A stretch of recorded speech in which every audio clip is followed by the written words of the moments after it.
So last time, folks, we were talking about the election of Andrew Jackson, who became the 7th president of the United States. We talked about his election being a revolution.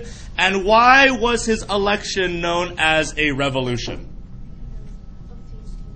Because it was a peaceful change for political parties. He's also the first common man president. He's also the first Western president. He's a rags to riches kind of guy. He was an orphan at the age of 14 when the British murdered his family in the War of 1812. He's a war hero. I mean, this guy really is a revolution because, most importantly, he's a president for whom?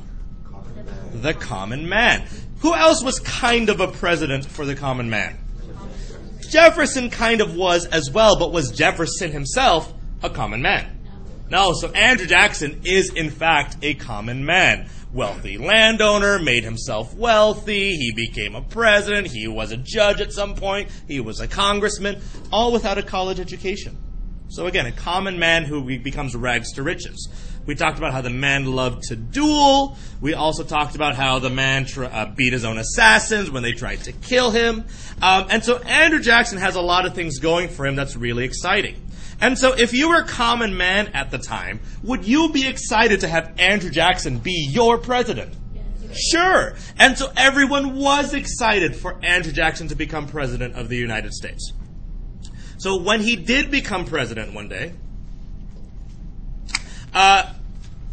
it became kind of crazy. And what we're going to talk about next today is something called the Inaugural Brawl.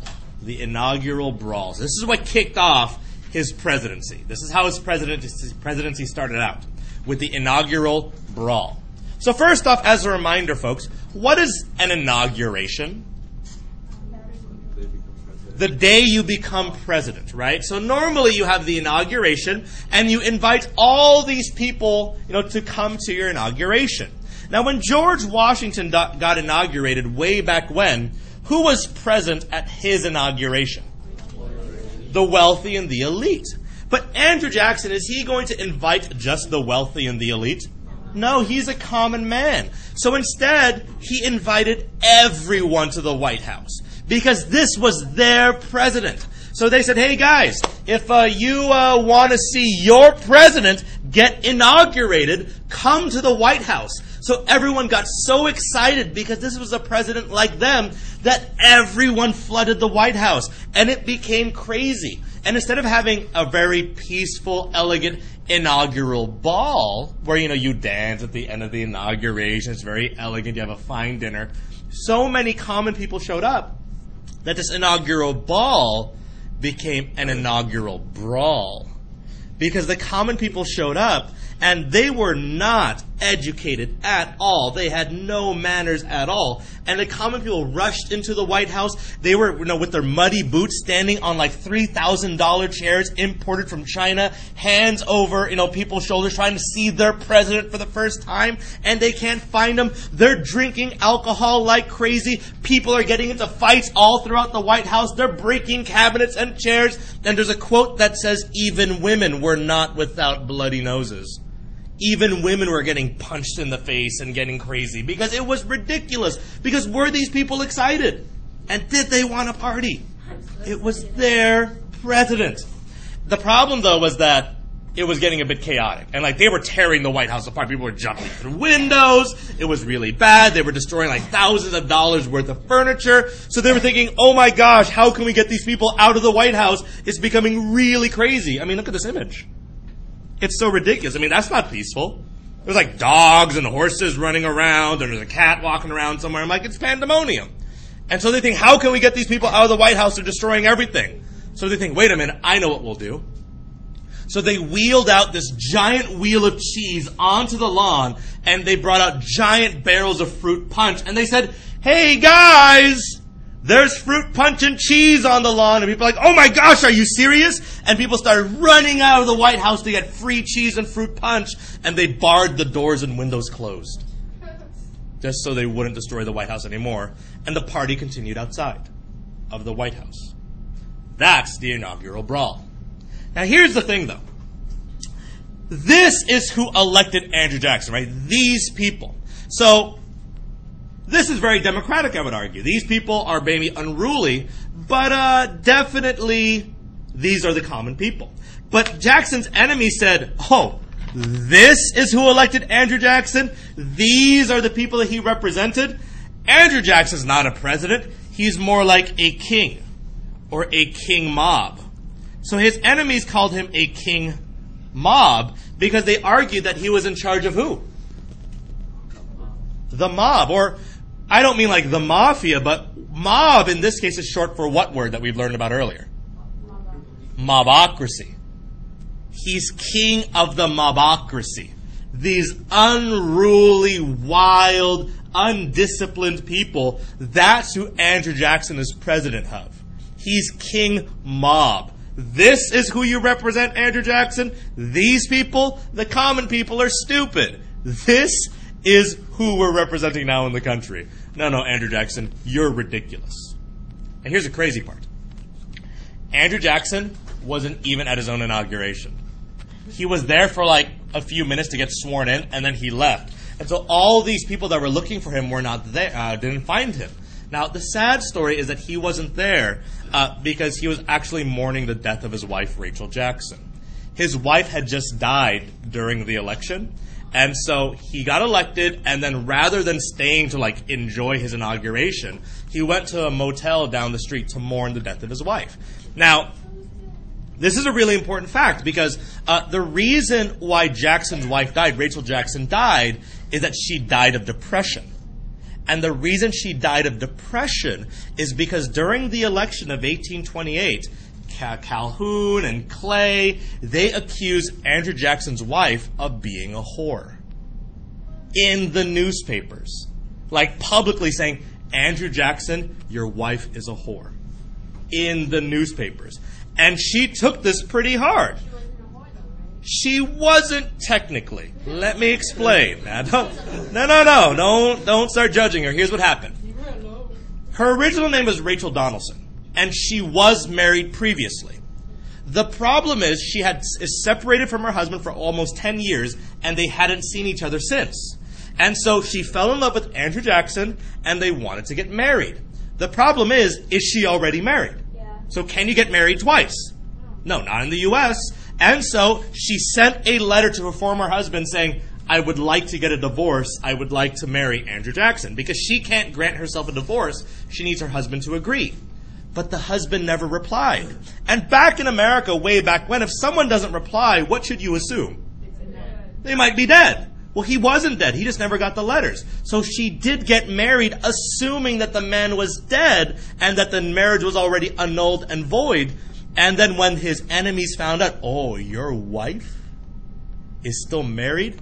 Well, then she must be a whore. And so in the news, she got so depressed that it killed her. It killed her. And Andrew Jackson is going to hold that against Clay and Calhoun and Quincy Adams for the entirety of his life. He's going to hold that against them. And it's really important. Because he blames them for killing his wife. He says, you and your corrupt bargain and your vile ways and your lies, you killed my wife. And so he's going to hold that against them for the rest of his life. And they're all politicians, so it's going to make politics in America kind of interesting. Because this is what's going to happen. Anyway, she is buried in his home in the Hermitage in Tennessee. So this is his home that he built for himself, and that's the monument to his wife. Anyway. So again, he does earn the name King Mob or King Andrew because of what happened at the inaugural brawl. And again, you see him standing on top of what? What is this on the bottom here?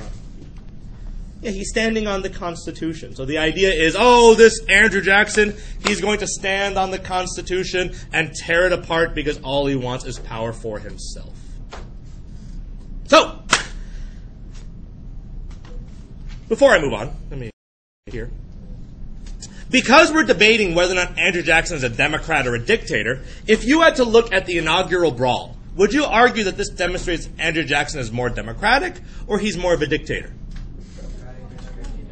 I think you could argue he's becoming more democratic because is it kind of democratic that he's inviting the common people to the White House? So you would argue this is pretty democratic. So what I would do is I would write democratic in your margins, or demo in the margins, because you have to identify which facts show that Jackson is a Democrat and which facts show that Jackson is a dictator. Cool? Okay, so in this case, Inaugural Brawl, Democrat.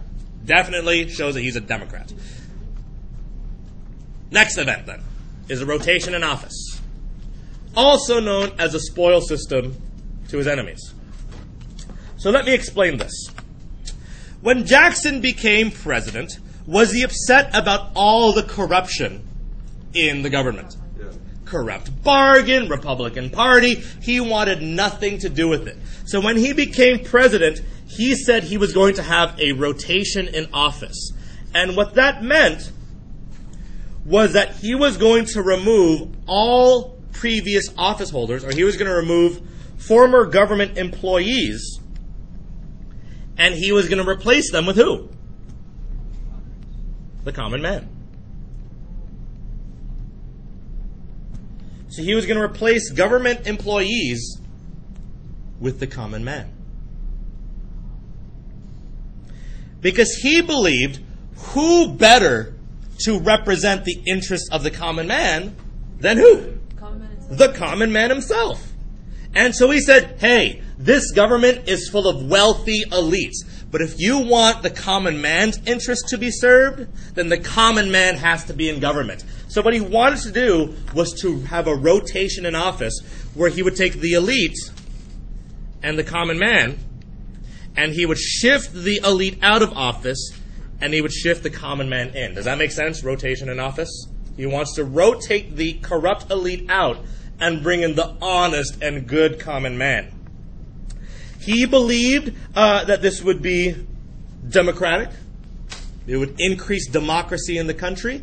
Because again, it's the people governing themselves. So would you argue that this is a fairly democratic process, what he's trying to do here? Sure. So you could argue that the rotation in office is, again, democratic. But his enemies said, what? No, that's not democratic. His enemies referred to the exact same system as the spoil system. So if you're a Jackson supporter, you would describe this changing of the common people into government as a rotation in office. Hey, drive out the corrupt, bring in the common man. But if you're anti-Jackson, you would say, oh, it's not as nice as it sounds. It's actually part of the spoils system. And what the spoils system, folks, again, is when you reward political supporters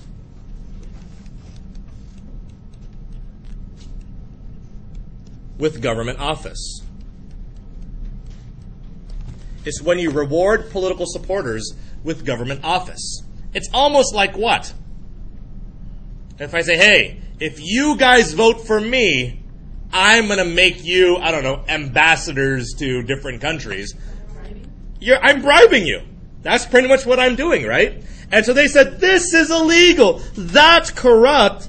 That's bribery.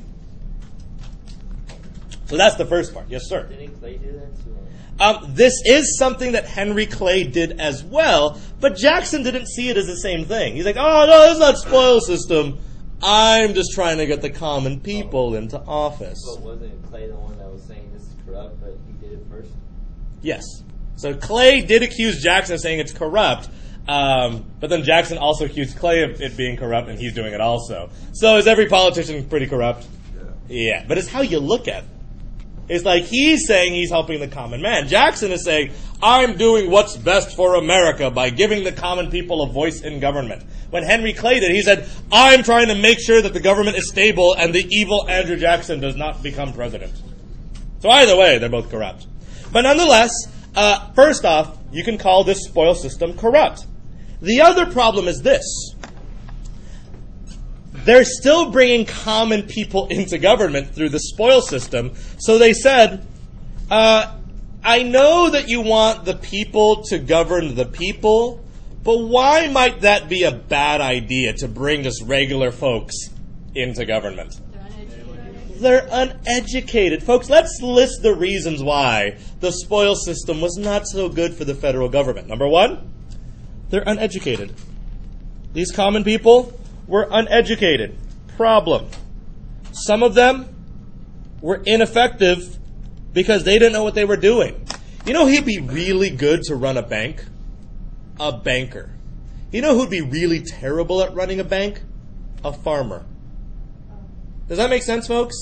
I mean, these people are not educated in finances. Guys, a lot of these people are illiterate. They can't even read. So how are they going to run banks and offices and whatever else? That's not ideal. But that's assuming that everyone that we're appointing is common people. But it's not, right? It's also just corrupt, hey, you gave me $1 million during that election, I'm going to make you Secretary of State. Stuff like that. And so what else you see happening is that some of these people that he was appointing were convicted criminals. Yeah, you know, like, you say, hey, thanks for giving me that $1 million. I know you were in prison for stealing money, but you know what would be a great job for you? Banker. I mean, what's the worst that could happen? Oh yeah, they stole money from the government. Because, you know, they did that before, so why wouldn't they do that again? So they stole money. And really, folks, many people argued that Jackson was putting the party interest over the national interest. Many argue that Jackson was putting the party interest over the national interest. That all he was trying to do was to unify his party. But that's it. Because if I gave you jobs, would you be more loyal to me? Of course. So I'm trying to bring my party closer together, and do I care about the rest of the country? No, I don't care, because the rest of the country doesn't matter to me. I'm Andrew Jackson, and I'm a dictator. So folks, exactly the same thing seen from two different sides, right? So, rotation in office, does that show that Jackson is a Democrat or a dictator? Democrat. Spoil system, does that show that Jackson is a Democrat or a dictator? Dictator. So make sure you understand both sides of this, because depending on how you feel at the very end of this unit, you have to decide for yourself. Do I think that Jackson's a Democrat, or do I think he's a dictator? And that's really your opinion. There's no right or wrong here, because it's up to you. Show of hands, how many of you understand spoil system and rotation office, 1 through 5? Amazing. For those that don't, usually 5 is more than 1. So, all right, next up, we're going to talk about Andrew Jackson's kitchen cabinet. So here's what happened in Andrew Jackson's kitchen cabinet. So, normally, presidents are now allowed to have what? A presidential cabinet, right? Because who created that way back when? Washington. He said every president should have a group of advisors to help him called the presidential cabinet. Well, the presidential cabinet, folks, the regular cabinet, all those people that go into the cabinet, they are confirmed by the Senate. They're confirmed by the Senate. So if you have a Secretary of State, Secretary of Treasury, Secretary of War, all those guys have to be approved or confirmed by the Senate. Because does the Senate want to have some say in who's giving the president advice? Like, what if it was just like, I don't know, like aliens? What if it was aliens giving Andrew Jackson advice? Would the Senate be like, I don't know, President Jackson, maybe aliens are not the best people to get advice from on the United States? So does the Senate want to have some role in who's giving the president advice? Sure, because this is a system of checks and balances, right? Is this one way for the Senate to be able to control the president? By making sure that the advice he's taking is not from ridiculous people. And so, again, the cabinet is confirmed by the Senate, and it's a form of checks and balances. Make sense so far? Yeah. Okay. Here's the problem. Jackson refused to meet with his presidential cabinet. He refused to meet with his presidential cabinet. Instead, he met with his informal kitchen cabinet. So he met with his informal kitchen cabinet. So instead of meeting with his official presidential cabinet, who was appointed, confirmed by the Senate, instead he's just meeting with his informal kitchen cabinet, which was just a group of friends and advisors.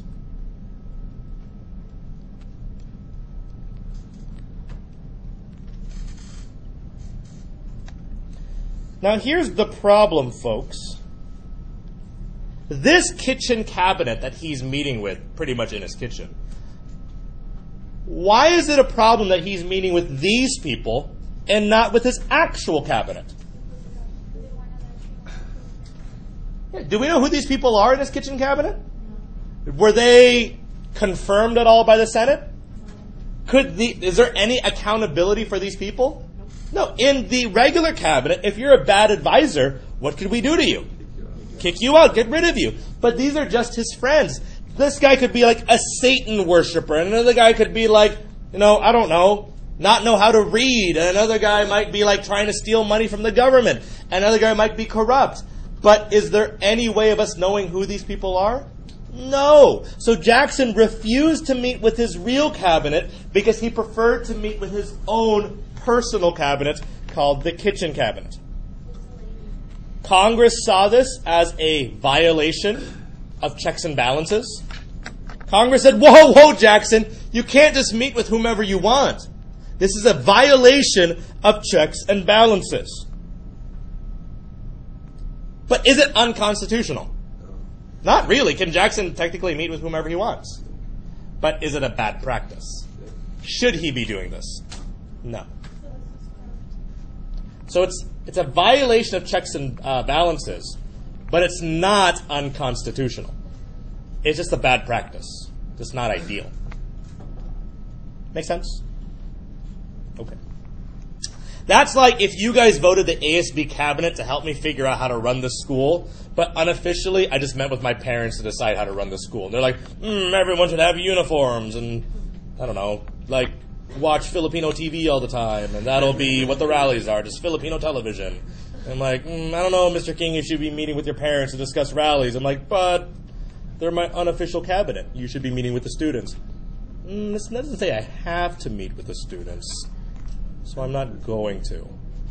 But is that good for you guys as students? No, because then all you have to do is watch Filipino TV, and that's not ideal. It's not that great. I know you might think so, but no. It's kind of okay. Anyway, does the kitchen cabinet make Jackson look more democratic or like a dictator? Dictator, right? Because should he have been meeting with his elected cabinet? Should have, but he wasn't. So you could say that Jackson was being more of a dictator because the kitchen cabinet was less democratic than his presidential cabinet, right? Because his presidential cabinet was elected by elected officials. His kitchen cabinet is just like a guy he met at Arby's and like, hey, you like roast beef sandwiches? Me too. Join my cabinet. Like, that could be like as far as it goes, and that's not ideal. So we want to make sure that he's more democratic in his processes. Cool with kitchen cabinet? Dictator. The Peggy Eaton affair. Now, he did not have an affair with Peggy Eaton. I want to make that clear first. Pretty much the important part that you need to know about the Peggy Eaton affair, I'll give you the important part first and then we'll talk about what happened, is that Andrew Jackson stood up for a common woman. So Andrew Jackson stood up for a common woman against the harassment of elite women. So Andrew Jackson, in the Peggy Eaton affair, here's the part you do need to know, is that he stood up for a common woman, or he defended a common woman against the harassments of elite women. And all these people that were involved were wives of his cabinet members. This is why he hated his cabinet. But they were all wives of his cabinet members. So let me explain what happened. Here's the background, which you don't have to write down, but you can write down pieces if you like. Peggy Eaton was the wife of Secretary of War John Eaton. Well, what happened was that she was married previously before to a man in England, and her previous husband committed suicide. It wasn't her fault. It was just something that happened. When she finally got married, Peggy O'Neill got married to John Eaton in America. Jackson's cabinet, the wives of his cabinet, Henry Clay, John C. Calhoun, all those people in the cabinet began to say that no, the wife of John Eaton had a scandalous past, that maybe she drove the husband to suicide, that maybe she was the reason he killed herself. And they started talking about all these rumors about Peggy Eaton. And to Jackson, what does this remind him of?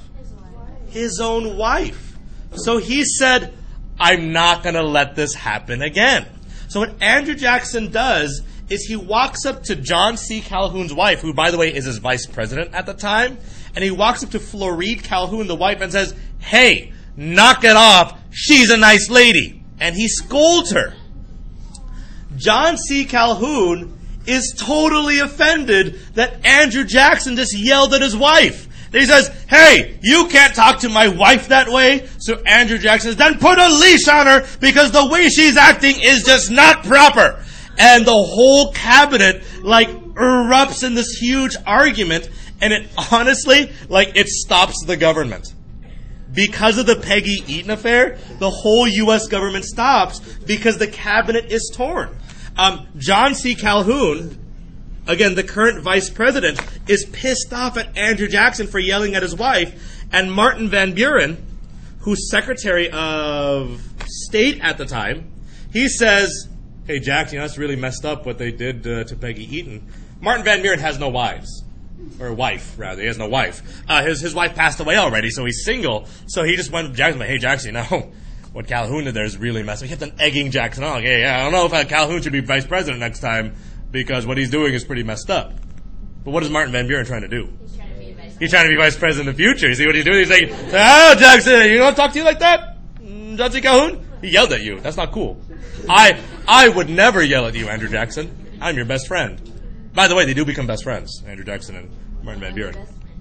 But because of this, and so the Peggy Eaton affair, folks, is not that big of a deal, but the crazy part is that it did temporarily shut down the government, which shows that Andrew Jackson is willing to stand up for the common people, even if it means shutting down the government. So does that show that he's Democrat or a dictator? It kind of depends on how you look at it, right? Well, it's Democratic because he's standing up for that one woman, but if the whole government is shut down, that's affecting a lot of common people. It's up to you. Democrat or dictator. You choose. You can put both, Democrat and dictator, depending on how you look at it. But it depends. Peggy Eaton's husband did defend her, saying, oh, don't talk to my wife like that. That's terrible. But again, can a man yell at another man's wife? That's not proper. You're not supposed to do that. But Andrew Jackson's not married. And is he going to take any of this? His wife already died the first time. So he's like, there's no way I'm going to let this happen again. And Andrew Jackson, put his foot down and said, no, you will not let another woman die on my watch. And he yelled at John C. Calhoun and his wife, and it shut down the government. Why are they rats? Because they're rats scurrying away. This is Calhoun and Clay and the rest of the cabinet scurrying away as Jackson chases them away. You dirty, corrupt rats. That's why there's rats in this image. Cool? Okay, so Peggy Eaton affair. Important in that he defended the common woman, even if it meant shutting down the government. And it's kind of up to you to decide if that makes him more democratic or a dictator. How long was it shut down for? It was shut down for a week. It was not very long. Our current shutdown is longer than that. And you could say, what? I won't let you pass Obamacare because that's terrible for the people, even if it means shutting down the government. So does that make the Tea Party Democrat or dictator? I don't know. That's up to you to decide. They really believe that what they're doing is democratic and for the people. And even if it means shutting down the U.S. government, they're doing what's best. Your choice. You decide. The longest government shutdown, I believe, has been 3 weeks. The longest government. Our government shutdown has been like 8 days now. 10 days now. Yeah, it's not good. It's not ideal. Moving on. This brings us to a big event then, the Nullification Crisis. So, here's what happens.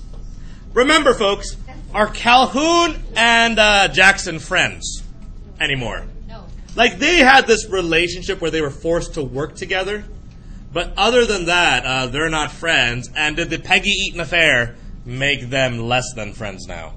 Yes. So, this brings us to the Nullification Crisis in South Carolina. Here's what happened. Well, in 1832, Jackson passed what is known as the Black Tariff. The Black Tariff of 1832 was supposed to do what with the tariff? What did Jackson want to do with the tariff now that he's president? He wants to reduce the tariff and make up for the tariff of abomination from 1828. So Jackson is intending to lower the tariff from 45% to 35%. Does that make sense so far? Okay, so Jackson wants to lower the tariff from 45% to 35%. But John C. Calhoun, who's vice president at the time, says what? No, that's not low enough. And so John C. Calhoun, the vice president, Calhoun, he says it's not low enough. Jackson says, well, too bad, we're going to pass it anyway. And Calhoun resigns as vice president. He quits as vice president, moves back to South Carolina, and convinces South Carolina to do what to this tariff? He convinces South Carolina to officially nullify the tariff. Oh, this is not good. Because again, what happens if states have the power to just nullify whatever laws that they want? Yeah, it's gonna break up the country, and we're gonna have a confederacy again. We're gonna break the union. So it's not ideal that John C. Calhoun just did this. But I want to again put back in your brain, it's probably because of the Peggy Eaton affair that Calhoun and Jackson are no longer friends. So I want to remind you of that. It's likely that the major reason why our country is going to fall into its first civil war is because of this Peggy Eaton affair. Anyway, Calhoun quits as vice president, goes back to South Carolina, and convinces South Carolina to nullify the tariff. In addition to doing this, he asks South Carolina to mobilize their militia. Because what does he expect Jackson to do?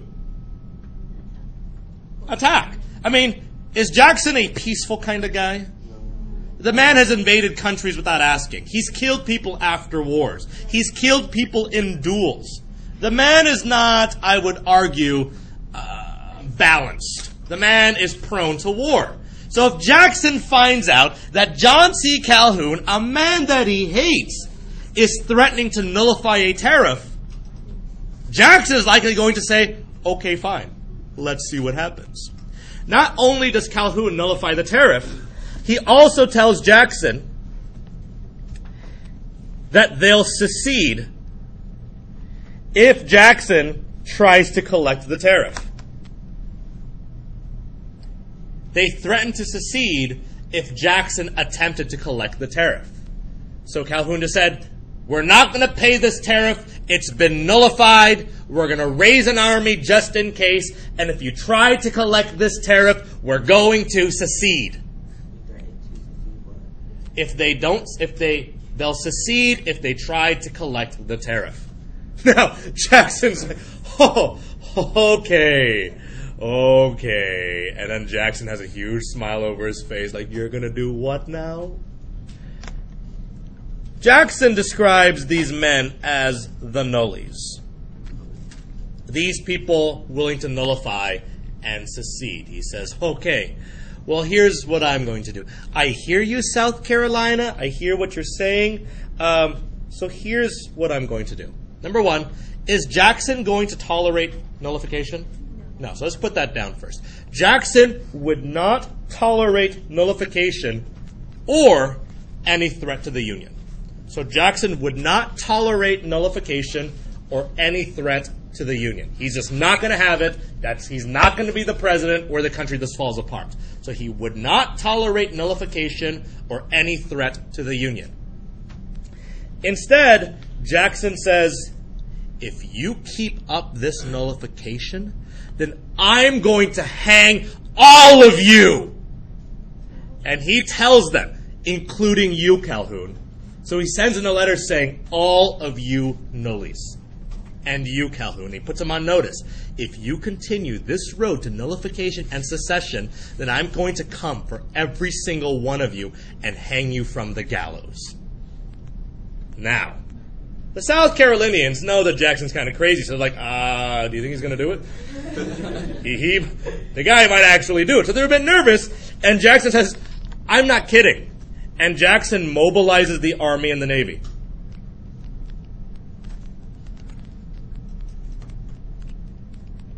Jackson mobilizes the Army and Navy, and he says the Army is going to surround South Carolina, so is the Navy, and then we're going to come in and we're going to kill every single one of you if you don't knock it off. And again, Jackson's serious. He does not mess around. The man killed 2,000 people after a war. He killed Charles Dickinson in a duel, straight point blank range. He tried to kill an assassin who tried to kill him first. Jackson is willing to do this. Now, if this happens, are we going to have a problem? Yes, because now we're going to have a mini civil war, and Jackson is going to invade one of the states. This can't happen. This is really bad. Everyone's panicking like, oh my gosh, we're at the brink of war. Things are going to be bad. Jackson's going to kill our own people. He's clearly going to look like a dictator. And so who steps in the 11th hour to arrive at a compromise? None other than Henry Clay. So Henry Clay steps in the final hour, and he offers the compromise tariff of 1833. Because he said that, look, if we start at nullification, then we'll get to, the South Carolina nullification ideas, then we'll get to treason, then civil war, then deception, then disunion, and then Jackson will be king of everything, and that's not what we want. So he offered what is known as the compromise tariff of 1833. The purpose was to prevent any further conflict. That was the purpose. And what the compromise tariff of 1833 said is that they would lower the tariff from 35% to 25% over 8 years. So that way, everyone got what they wanted. You'll get your 35% tariff, but it'll slowly go down over time to 25%, so the South will get their tariff. Make sense to everyone? So it was supposed to be a compromise. Everyone was supposed to get what they wanted, and the tariff passes. South Carolina, they end nullification.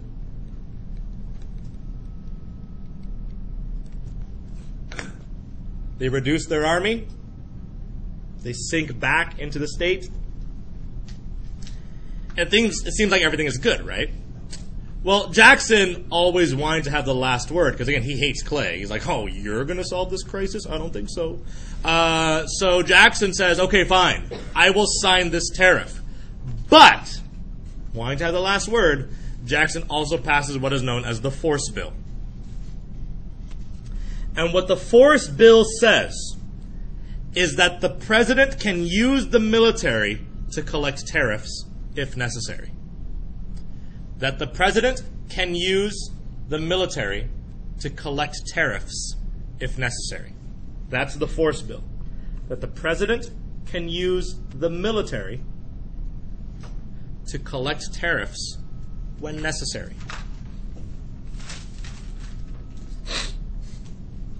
Pretty much saying, look, this might have been ended today, But if I ever have to go into South Carolina again, I can. And I will kill every single one of you if I have to collect that tariff. How did what? How did Jackson die? Old age. Jackson ends up dying of old age eventually.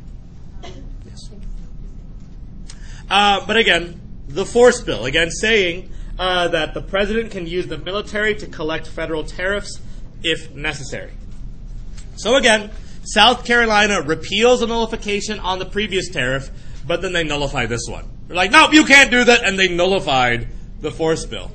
And you think we're going to get back into a war, but Jackson just doesn't care anymore. So he's like, whatever, you guys are dumb. And then he just lets them nullify the force bill because he believes they don't have any power to do it. So, folks, Nullification Crisis. Does this show that Jackson is more democratic or a dictator? Well, there's two ways to look at it. Clearly, the force bill shows that he's a dictator, right? You can argue that the force bill demonstrates that Jackson is a dictator. But the fact that he was willing to lower the tariff, does that make him a Democrat? I would say so. And you can also argue that he was trying to prevent nullification or a threat to the Union. So couldn't you also say that that might show that he's a Democrat? That he wants to prevent secession, that he wants to prevent a break to the Union? So if you're talking about the Nullification Crisis, Jackson is a dictator when it comes to the force bill, but you could argue that he's a Democrat because of the reduced tariff and because of his protection of the Union. Make sense? Okay. This now brings us to the bank war. The bank. The bank war is a bit interesting. So what's the bank that we have now at this time? So we have the S-Bus, the second bank, right? We have the second bank of the U.S. And Jackson hates the bank. Absolutely hates it. Because remember in the Panic of 1819 where all those farmers lost their land and everything? Jackson was one of them. Jackson lost his farm in 1819, and so he was super mad at the bank. So Jackson hated the bank. Hated it absolutely and completely.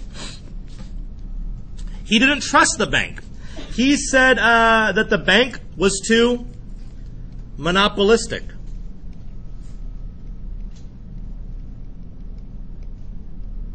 That it gave what? Too much power. It gave the federal government too much power. He said it gave the federal government too much power. And he didn't like that. As powerful as Jackson was as president, he was actually a states' rights president. He didn't like the federal government, but he liked him being in the federal government. It's crazy. He also said that the bank should be controlled by states, so he believed in states' rights. The bank should be controlled or divided by the states.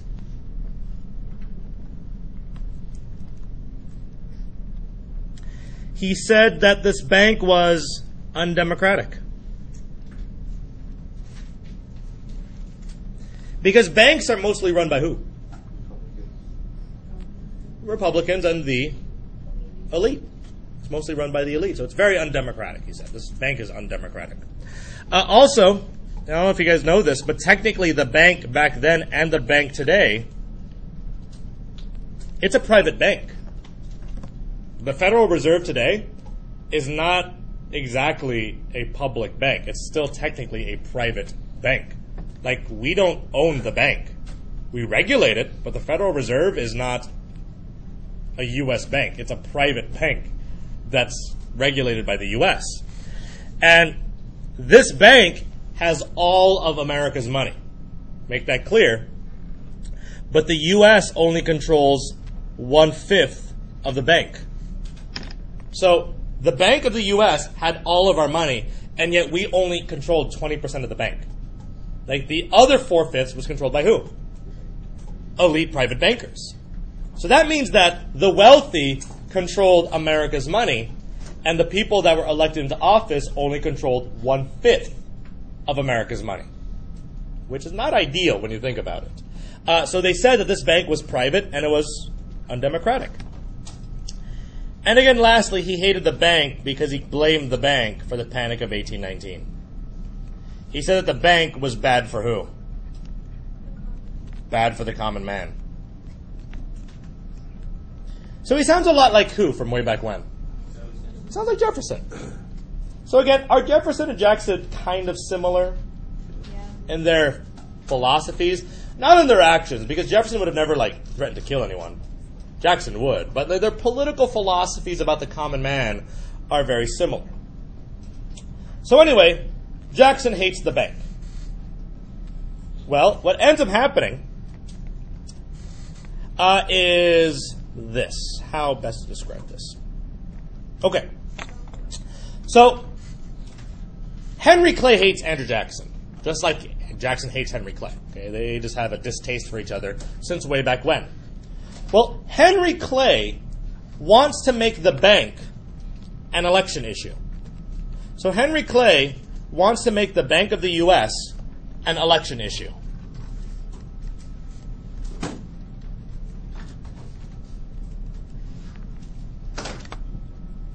He wants to make the bank an election issue for the 1832 election. Okay, he wants to make the bank an election issue for the 1832 election. Because just like, the last election, what was the biggest issue? The debt, also what? What was one of the biggest issues in the last election? The debt is one, Obamacare is another, that kind of thing, right? So here, he wants to make the bank an election issue. So the only way to make this an election issue is to make Jackson kind of side on one side or the other with the bank. So pretty much, Clay introduces a bank recharter bill.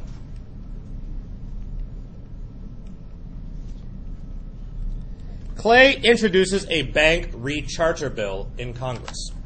What that means is that they just want to renew the bank. Because the bank is on a 10-year contract. So after 10 years, what could potentially happen to the bank? It goes away, it shuts down.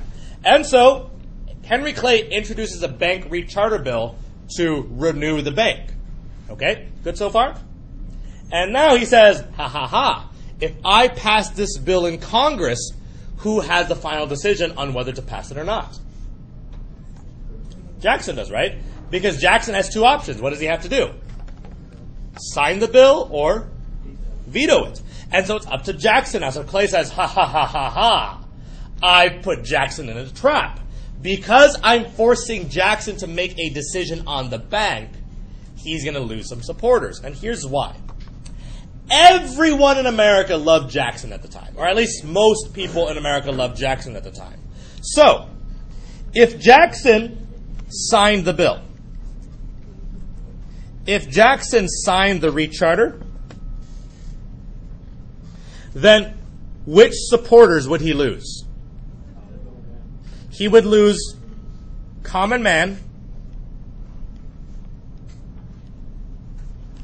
and Western supporters.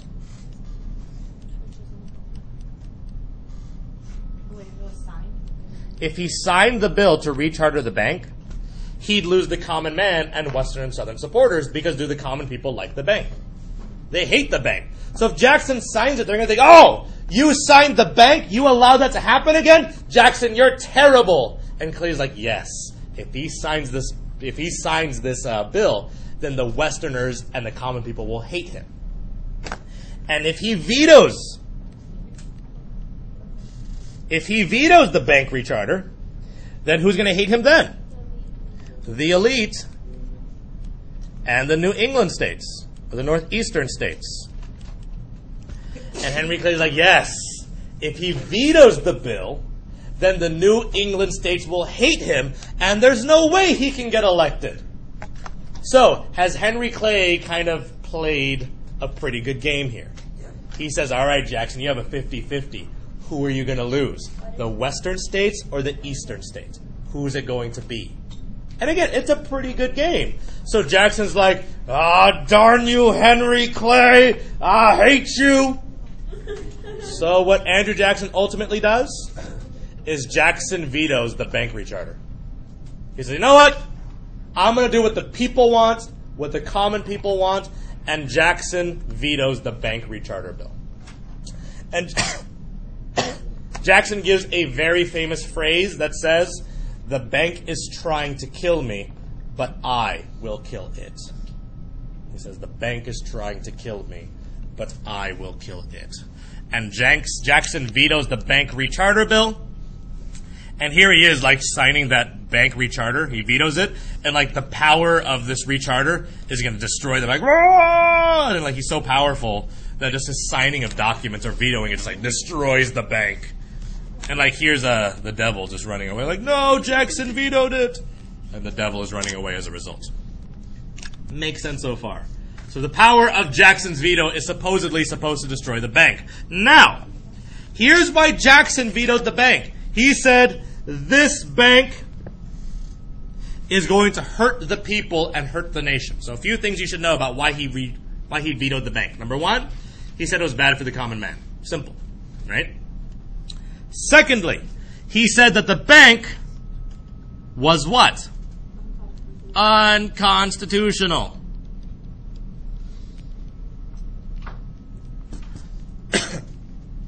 So he said that the bank is unconstitutional. Even though what Supreme Court case ruled that the bank was constitutional? McCulloch v. Maryland. So he ruled that the bank was constitutional, even though McCulloch v. Maryland ruled that it was. That's important to note, folks. You should know that. Jot that down if you haven't already.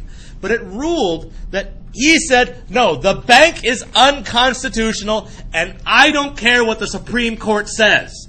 Even though McCulloch v. Maryland ruled that the bank was constitutional, they were wrong. Doesn't the Supreme Court have the final say in the constitutionality of things? Wasn't this already decided? Well, Jackson said, no, it wasn't decided because I didn't decide it yet. And so what Jackson is saying was that he, the president, had the final say in the constitutionality of law. Jackson said that I, the president, have the final say in the constitutionality of law. And he also said that the president is more powerful than the other two branches. I, as president, am more powerful than the Supreme Court or Congress because I have the final say in the constitutionality of law. And why does he believe that, folks? Why does Jackson believe that he should have the final say in the constitutionality of law? I mean, what is his reasoning? And it's not crazy. He has a good reason for it, he believes. Why should he, as president, have the final say? Well, he's president, but why is that important? Who does he represent? The common people. So he says, I should have the final say because I represent the common man. Does the Supreme Court represent the common man? No, it does not. So when the Supreme Court is wrong, I have the final say in the constitutionality of law. I am more powerful than the president. More powerful than the Supreme Court or Congress. So Jackson vetoes the bank recharter bill. Okay. Does that make Jackson seem more like a Democrat or a dictator? It's a little bit of both again, right? It's like, well, he is standing up for the common man, which is good, but he's giving himself so much power. It's like, can you be a dictator on behalf of the people? I guess you can be. You could be a dictatorial Democrat, or you can be a democratic dictator. Like, hey, I'm going to murder everyone on behalf of the people. I guess that's okay. You're allowed to do that, I guess. Yes? Can you, turn down the AC? Oh, certainly. I'll make sure I do that. But in any case, folks, he does become kind of a Democrat or a dictator. So the question now is this. What is going to happen in the next election? What do we assume is going to happen in the next election? He's not going to be reelected because there's a lot of conflict out west and east, right? But here's what happens in the election of 1832.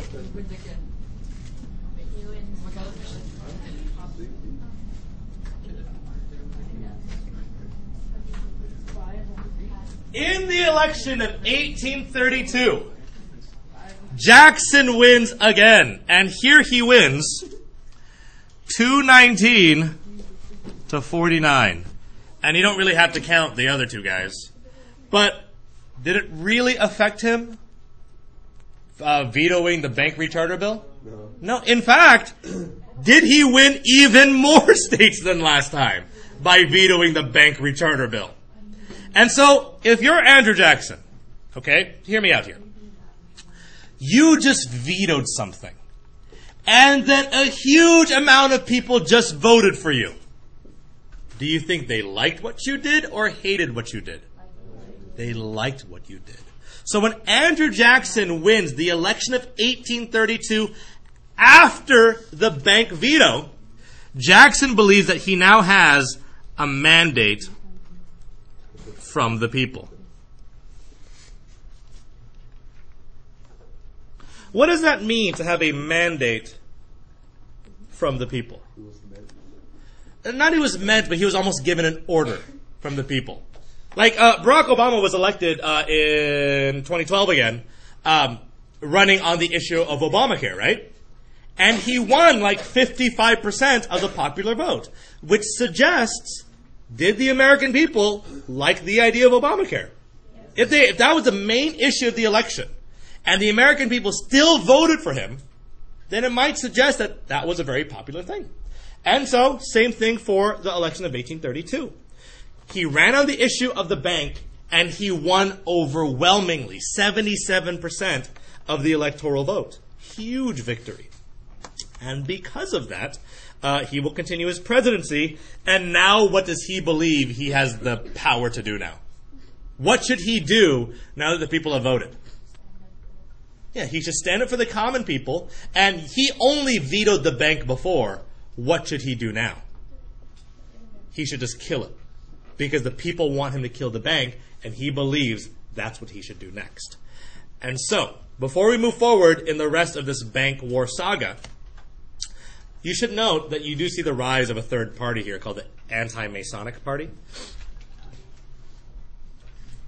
And the Anti-Masonic Party was a party that was against the Freemasons, who they believed to be a secret society.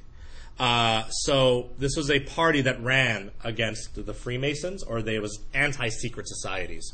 That was their platform. And the reason why they were created was because they believed that the Masons were trying to run the country secretly. Like, you know how you guys like stories of like the Illuminati or like your secret societies or Skull and Bones?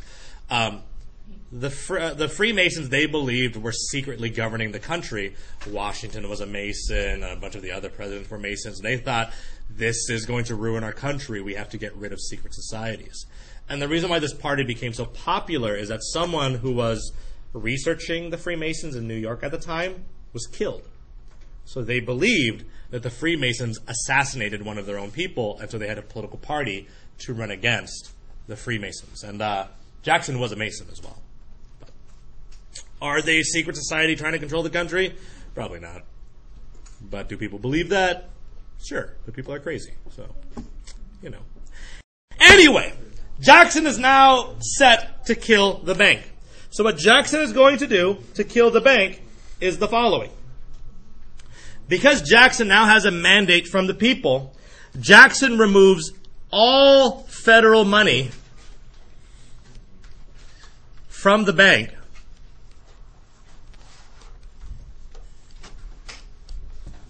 Jackson takes all the federal money from the second bank and he puts it in pro-Jackson state banks.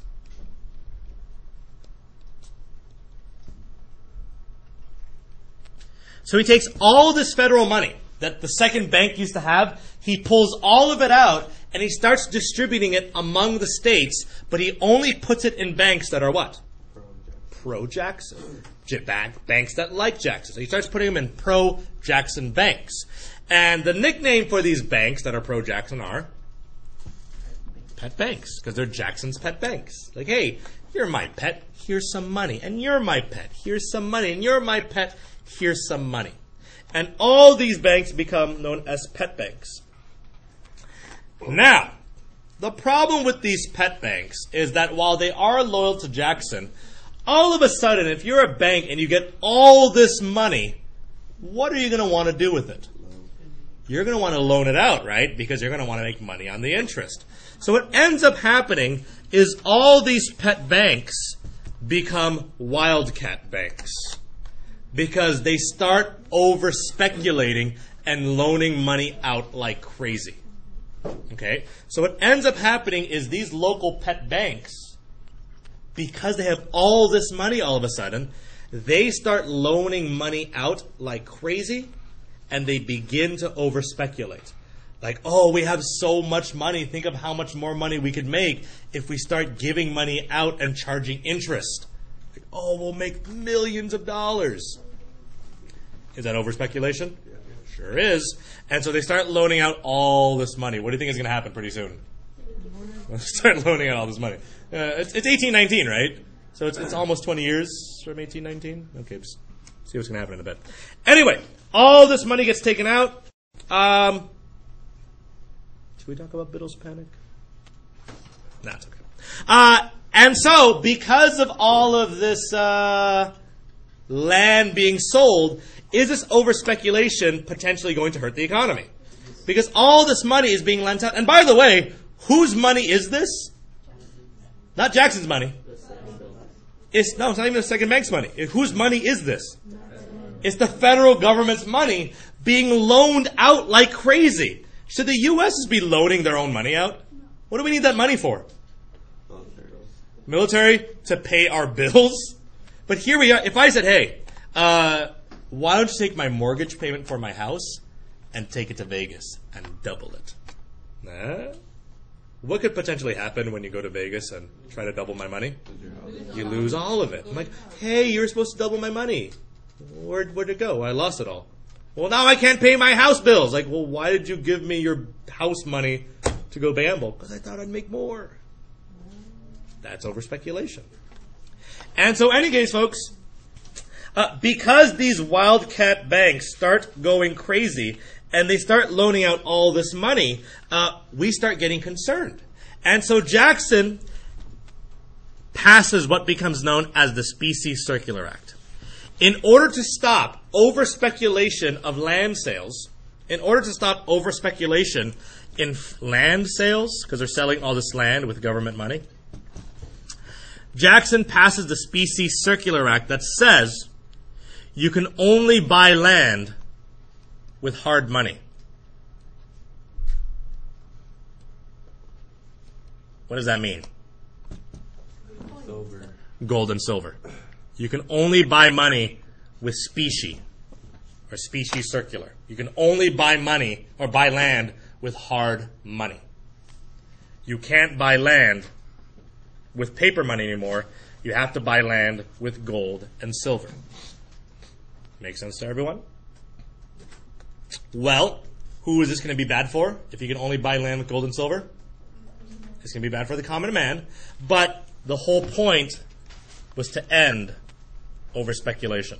The purpose was to end over-speculation because his wildcat banks were going a bit crazy with the federal government's money.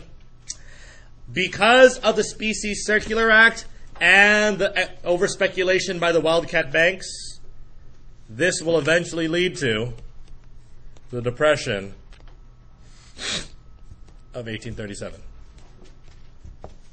Hey, wasn't there like a panic like 20 years prior to this? Oh, the Panic of 1819. That's like almost 20 years, right? That's an 18-year difference. Maybe we're on to something. Every 20 years almost. Good? Ready? Okay. So, this bank war, folks, does this make Jackson look like a Democrat or a dictator? a little bit of both again, right? It's like, yeah, because folks, giving money to state banks, does that make it more democratic? Yeah, because now it's easier to loan money to the people. But if they start over-speculating and ruining the economy, is that good? No. And then when he says, hey, common people, you have to buy money with gold now, who does that only benefit? The wealthy, because the poor can't buy money with gold and silver. So again, it's one of those things where it's like, I don't know, Jackson, this is not the best. All right. So again, Depression of 1837. All this land being bought, can't have it. Because you don't have gold or silver. Sad. Let's talk about Jackson's Native American policy. Jackson does so much, it's crazy.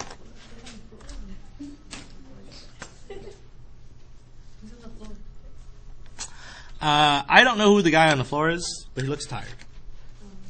I think he has a bottle in his hand. Yes, he looks like he has been imbibing in the spirits. Imbibe means to take in. The spirit is usually a term used for alcohol. Imbibing in distilled spirits, if you will. Okay. Native American policy. Here we go. There are 2 Supreme Court cases you need to be familiar with. Cherokee Nation v. Georgia. Let's talk about that one first. Don't write Worcester v. Georgia yet. So, folks, here's some of the background. Many Americans were hoping that we could assimilate Native Americans. Many white Americans were hoping that we could assimilate Native Americans. What does that mean to assimilate? Take in. Huh? Take in. Take in, make them one of us. Another term for it that's more appropriate to America is we were hoping to Americanize them. Our goal was to Americanize them. Because they were just too different from us. They weren't American, they were Native American. And so we wanted to assimilate or Americanize them so they could be more like us. Andrew Jackson was one of these people. He really liked Native Americans. His best friend was a Native American as well. But yeah. So what happens, though, is that in America at this time, just like there are today, there were still tribes of Native Americans within the states. Like, for example, California. Do we have territories that are Native American lands? Yeah, we do, right? And California has no authority over that territory. The same is true in Georgia. And what happened was that the Cherokee Nation was in the heart of Georgia. The Cherokee Nation was in the heart of Georgia. And is Georgia happy with the Cherokee Nation being in this middle of their state? Like, why is there a separate nation within our country? And Georgia wasn't too happy about that. And they wanted the Native Americans to leave. So what happened was that Georgia began to sell Native American land, or Cherokee land.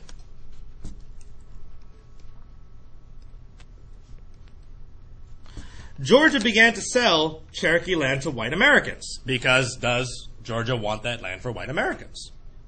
Well, what is the Cherokee Nation going to do? Not attack. Their land is being sold, and they're upset about it, so they're going to sue. And they're going to sue directly to the Supreme Court. Because why do they think they can do that? Because they're a separate nation. So the Cherokee Nation sues directly to the Supreme Court. That part is important. The Cherokee Nation sues directly to the Supreme Court because they believe that they are a nation. They believe they are a separate country. John Marshall refuses to hear the case. He's still alive. Yep. Still alive. So the case goes all the way up to the Supreme, or it goes straight to the Supreme Court, and John Marshall refuses to hear the case. And the only reason why John Marshall would have refused to hear the case is if he believes what? The Cherokee Nation is what? Nation. Not a nation. So in the decision of Cherokee Nation v. Georgia, John Marshall ruled that the Cherokee Nation was not independent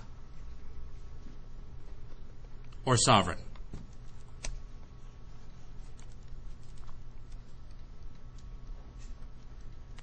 He ruled that the Cherokee Nation was not independent or sovereign, which means what are they not? They are not a separate nation. Instead, he said that they are a domestic dependent territory.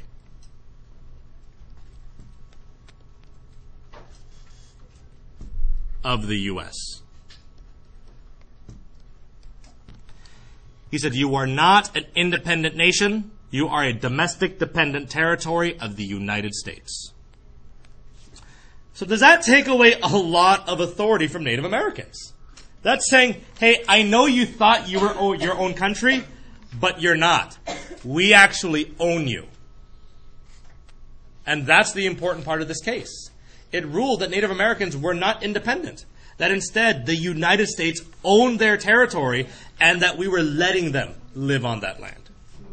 So does that take away a lot of the authority and power of Native Americans? So who's really happy about this decision?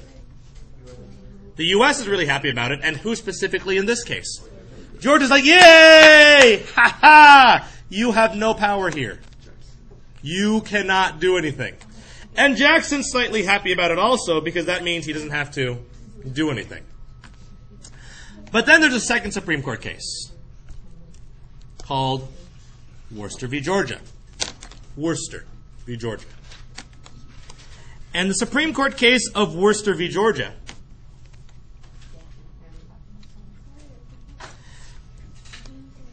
the Supreme Court ruled, and here's the important part.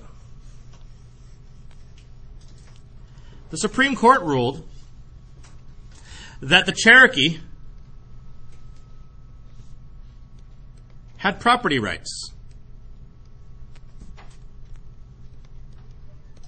which means what can't the state of Georgia do? I mean, yes, they're not independent, but they have property rights. So what can't Georgia do?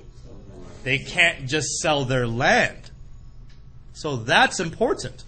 Cherokee Nation said that you're not independent. But Worcester v. Georgia ruled, but you do have property rights. So we can't just take away your land. So does that give some power back to Native Americans? Okay, so that part's important. Well, Jackson is upset with this decision. He says, no, I'm sorry, but this land belongs to who? The U.S. and the common man. So he refuses to honor the treaty, and he says, in a very famous quote, because Jackson disagrees, he says, Marshall has made his decision.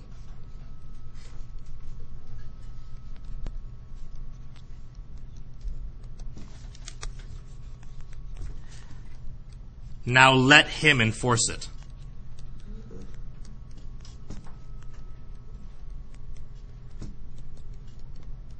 Because Jackson disagreed and he warned John Marshall not to rule in this way. But Jackson said, fine, if you're going to rule that way and you're going to say that white Americans may not take this land, then good luck enforcing it. Because what wasn't Jackson going to do? He wasn't going to enforce. He says, hey, I know I control the military and I warned you and you're not going to do what I say. So guess what? You passed the law. Good luck with your military in trying to prevent the whites from taking the land. Good luck, because I'm not going to do it for you. Which again shows, in this case, that is Jackson a Democrat or a dictator? It kind of depends. But here's why. He is a dictator in that he's not doing his job, right? Is it his job to enforce the law? That's his job. But he's a Democrat in that he's trying to get this land for who? The common man. And here's the messed up part, folks. These Native Americans, are they U.S. citizens? No. So does Jackson represent their interests? Unfortunately not. And so technically, is he doing what is best for the people he's supposed to represent? Yes. Even if it means kicking the natives off their land, which is not the greatest thing in the world, he is doing what he believes is best for the common man. So, Democrat or dictator, really up to you to decide. But the last thing we'll talk about today then is the Indian Removal Act.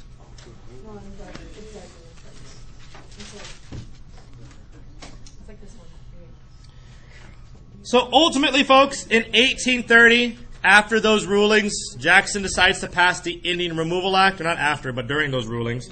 Jackson decides to pass the Indian Removal Act. The idea was to have Native Americans move to Oklahoma, this territory right here.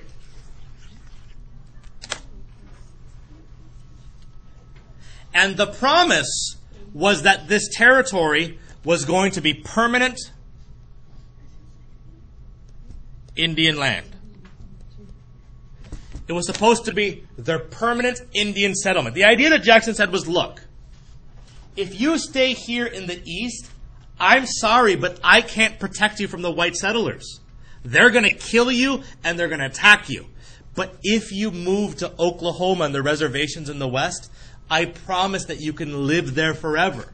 You can have that land. You don't have to become an American, and you can live there without any problems from us. That'll be yours forever. Because, I mean, what likelihood is there that we're going to even expand beyond the Mississippi River? I mean, that's probably never going to happen. So that land across the Mississippi River can be yours because we're never going to get this far in America. That's so much land. I'm sure we're going to stay on this side of the river. And so this Oklahoma territory can be yours forever. And folks, he genuinely believed that what he was doing was good for the Native Americans. He wasn't trying to screw them over. He was trying to protect them from who? From the common man. He said, I can't help you both, but what I can do is move you across the country so that you'll be safe from them, because I'm supposed to protect their interests. So that does happen. But do some people refuse to move? Okay. So in 1838, you have the Trail of Tears. And in 1838, what happens is the Trail of Tears, in which Native Americans are forcibly removed from their lands by the military. And they're forced to march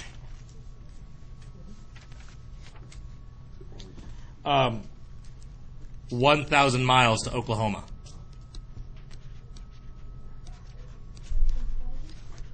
They're forced to march 1,000 miles to Oklahoma. And of the 18,000 that were forced to move, 4,000 died along the way. I should note real quick, this is not technically Jackson's fault because Jackson wasn't president anymore. So a lot of people say, oh, Jackson murdered all those Native Americans. He didn't.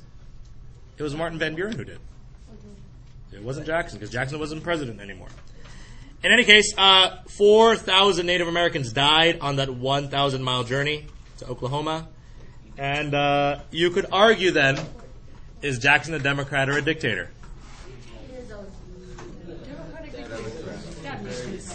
Well, was he supposed to represent the interests of Native Americans? No. That's not what he was elected for. But should he have done it? Yes, but can we fault him for that? I don't know. Anyway, folks, that's Andrew Jackson. What do you guys think of Andrew Jackson? He's an interesting person, right? His presidency is very interesting. Don't forget to study for your test this weekend. It's going to be on Tuesday, an essay and a multiple choice, so just be prepared for that. Otherwise, have a good day, folks. See you later.